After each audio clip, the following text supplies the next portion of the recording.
थोड़ा सा जरा हम माजी में चले जाते हैं और भारत वैसे अब मई का मंथ नहीं भूलेगा, 10 तारीख नहीं भूलेगा और 28 तो उसे भूलती नहीं है। जरा सा हमें बताइएगा, जिस वक्त ये धमाके किए गए रिएक्शन क्या था दुनिया का, स्पेशली भारत का, क्योंकि उस वक्त सैंक्शंस भी लगाने की बातें हुई थी और लगे भी थे पाकिस्तान पे। हमने वो टाइम फिर कैसे निकाला?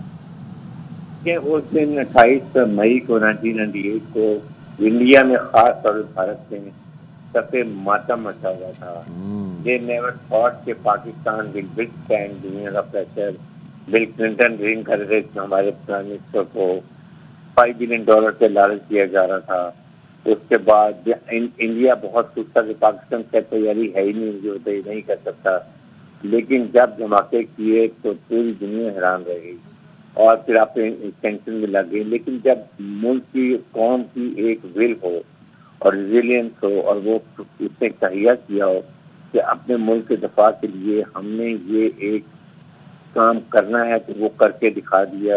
जो आप 40 मुकाम पे 41 में, और उसके बाद से लेके आज तक पाकिस्तान ने कभी मुड़ के नहीं देखा। उसके साथ साथ कभी अपनी कन्वेंशन हमने जो तैयारी है उससे कभी कॉम्प्रोमाइज नहीं किया, और वो हमने 10 मई को दिखा दिया।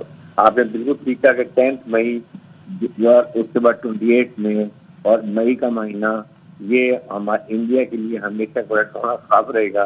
जिस तरीके से 28 मई को हमने किया धमाका और 10 मई को इसके घुटने टेक दिए सिर्फ 8 से 10 घंटे के अंदर, और ये जाके अमेरिका की जेल में बैठ के रोना पीटना डाल दिया कि खुदा के लिए पाकिस्तान की तरफ से हमारे पर कोई आसमानी आफत गुजर रही है जो हमें उससे बचाए गए।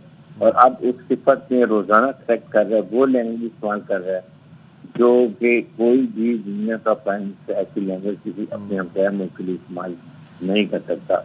लेकिन आई थिंक हमें आज के दिन दोबारा फिर तैयार करना चाहिए, रिन्यूड फ्लैक्स करना चाहिए कि हम अपने मुल्क की इस्लाम की बका के लिए पूरी कौम इकट्ठा होकर, जैसे 28 मई को थे या 10 मई को थे, जैसे हमने इकट्ठा किया भी फॉट एज ए नेशन, क्योंकि हमेशा लड़ाई आप एज ए कौम लड़ते हैं, वो हमें साबित किया और आइंदा भी हम ऐसे ही साबित करेंगे इंशाल्लाह। पाकिस्तान नाकाबिल तस्वीर हमारा किला है और इसको कोई दुनिया की ताकत इसको नुकसान नहीं बचा सकती। हारिस साहब, बिल्कुल हम मई के महीने को सेलिब्रेट कर रहे हैं। एक के बाद एक हमने पहले यौम तशक्कुर सेलिब्रेट किया, अब हम यौम तकबीर सेलिब्रेट कर रहे हैं। ख़ासतौर पर ये हालिया मुहिम जोई के बाद जो भारत को शिकस्त और हजीमत का सामना करना पड़ा, इसके बरक्स हम देख रहे हैं कि दूसरी तरफ मोदी गैर जिम्मेदाराना बयानात देने से बाज नहीं आ रहा। लेटेस्ट उन्होंने रिसेंट एक बयान दिया जिसमें उन्होंने कहा कि पाकिस्तानी नौजवानों को ललकारा और गोली की धमकी दी कि रोटी खाओ वरना मेरी गोली है।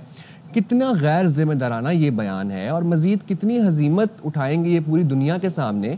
आप एक इतनी बड़ी मईशत के, बिलियंस ऑफ पॉपुलेशन के आप प्राइम मिनिस्टर हैं और आप एक हेट स्पीच में आप अपने पड़ोसी मुल्क के नौजवानों को ललकार हैं, उन नौजवानों को ख़ास तौर पर जिन्होंने अभी रिसेंटली आपको बताया है इस तमाम तर मुहिम जोई के अंदर कि हम अपनी पाक अफवाज के साथ खड़े होकर मुल्क और कौम की बुनियानुन मरसूस की तरह हिफाजत करेंगे। देखें, ये एक इतनी गैर जिम्मेदारी स्टेटमेंट है।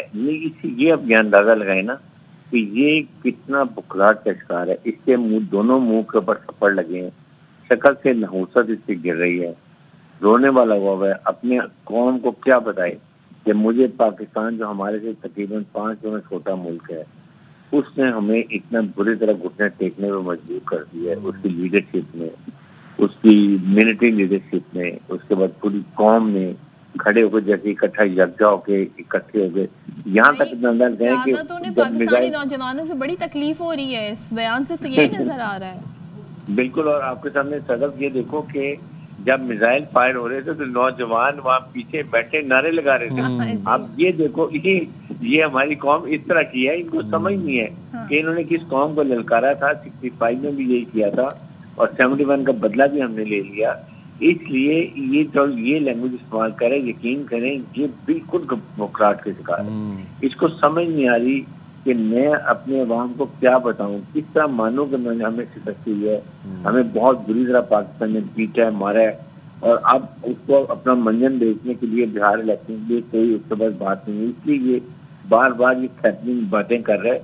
थ्रेटनिंग बातें कर रहे हैं तो सीट के लिए क्यों भागता फिरा, क्यों मिलेगी अमेरिका की, क्यों ये गोद में जाके बैठ के जाके इससे अंदाजा लगाए ना। इसलिए ये लैंग्वेज करके ये दुनिया में अपने आप को खुद अफसोस करा। आप मुझे बताएं दुनिया में किसी एक मुल्क ने भी इंडिया को सपोर्ट किया। इजराइल ने भी अगर इनडायरेक्टली किया, लेकिन ओपनली उन्होंने भी कोई इसके खिलाफ फेवर में कोई वर्क स्टेटमेंट नहीं दिया। पाकिस्तान, इवन अमेरिका को देख लें जो स्ट्रेटेजिक पार्टनर है, उनको इसने लेट डाउन किया। इसलिए मैं कहता हूँ कि अब इसका सूरज गरूब हो रहा है, बिहार इलेक्शन भी आएगा 3 से 6 महीने में। इसी नरेंद्र मोदी को यही आवाम गुजरात रेलवे स्टेशन पे जाके खोखे में बिठाएगी कि तुम चाय भेजो, तुम्हारा काम यही था। बिल्कुल, thank you so much. Haris Nawaz साहब हमारे साथ थे।